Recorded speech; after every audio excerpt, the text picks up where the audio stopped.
வணக்கம். இன்றைக்கி நம்ம வந்து மாடி தோட்டத்தில் இருக்கிற வல்லாரக்கீரை நல்லா பச்சை பசேன்னு இருக்குது பாருங்கள். இந்த வல்லாரக்கீரை தான் பறிக்க வந்திருக்கோம். நான் என்ன பண்ண போகிறேன்னா, இன்றைக்கி வல்லாரக்கீரையில் வெங்காயம், வல்லாரக்கீரை, சீரகம் இதெல்லாம் போட்டு நல்லா வதக்கி தோசை மாவில் கலந்து ஹெல்த்தியான தோசை ஊற்ற போகிறோம். அதனால் இந்த வல்லாரை பறிக்க இன்றைக்கி மேலே மாடிக்கு வந்திருக்கோம். நல்லா பாருங்கள், தண்டு வந்து பெருசு பெருசாக நல்லா ஹைட்டாக அப்படியே சூப்பராக இருக்குது.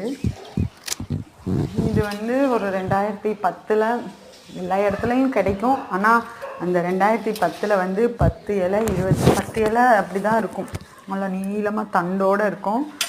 அதுவே 20 ரூபா, கட்டு 20 ரூபா. சும்மா 10 இலையோடு தான் அந்த தண்டு நீளமாக வச்சுருப்பாங்க மதுரையில். 20 ரூபா அப்போ சொல்லுவாங்க. இந்த வல்லாரை வந்து ரொம்ப நல்லது இல்லையா, மெமரி பவர் ப்ளஸ் வந்து அப்போ வந்து எனக்கு தெரிஞ்சது மெமரி பவருக்கு தான் நல்லது அப்படின்னு. ஆனால் வல்லாரை இப்போது வந்து வல்லாரை வந்து நமக்கு என்ன சொல்கிறது, நம்மளோட யூட்ரஸுக்குமே ரொம்ப வந்து சத்தான ஒரு ஐட்டம்னா நம்ம அந்த வல்லாரைக்கீரை கிடைக்கிறப்பெல்லாம் விடாதீங்க. எவ்வளவோ செலவு பண்ணுறோம்.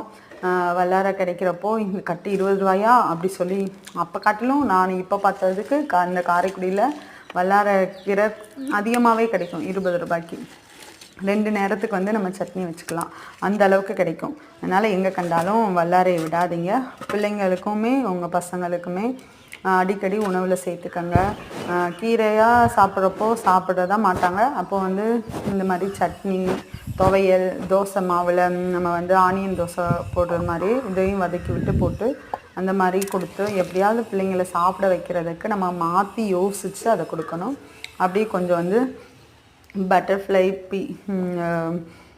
இது வந்து இதுவுமே நமக்கு மெமரி பவருக்கு நல்லது, டயபெட்டிஸ்க்கு நல்லது. அதனால் இதில் சரி டீ போட்டுக்கலான்ட்டு எடுத்தாச்சு. இது வந்து இதில் சீட்ஸ் எல்லாம் இருக்கிறதுனால நான் இதை பறித்து எடுத்து அதோட காய வச்சு அந்த சீட்ஸ் எல்லாம் எடுக்க போகிறேன். இந்த செடி உங்களுக்கு ஏற்கனவே எல்லாருக்குமே சொல்லியிருக்கேன். இது வந்து நம்ம ஹேர் க்ரோத்துக்கு ரொம்ப நல்ல ஒரு இது. கேசவர்த்தினி இந்த செடியோட பேர். இதில் சீட்ஸ் எல்லாம் இருக்குது பாருங்கள். நான் நேற்றுக்கு கொஞ்சம் பறித்து போட்டிருந்தேன். அந்த சீட்ஸ் எல்லாமே அது கீழே விழுந்து கிடக்கு. இன்னுமே இன்னும் கொஞ்சம் இதை பறித்து காய வச்சு எடுத்து சீடு வச்சுட்டா நமக்கு ஃப்ரெண்ட்ஸுங்களுக்கு யாருக்காவது நம்ம கொடுத்துக்கலாம் அப்படின்னு சொல்லி இதை எடுத்து வச்சுருக்கேன். குட்டி குட்டி ரொம்ப குட்டியாக இருக்காது, ஓரளவுக்கு அந்த சீட்ஸ் கடுகு விதை மாதிரி, அதை விட கொஞ்சம் அப்படி இருக்கும். இந்த பாருங்கள், இப்படி தான் இருக்கும். எதுவுமே வேஸ்ட் பண்ணாமல் நமக்கு கிடைச்ச ஒரு கிஃப்டை அடுத்தவங்களுக்கும் ஷேர் பண்ணிக்கிட்டது ரொம்ப நல்லது. தேங்க்யூ.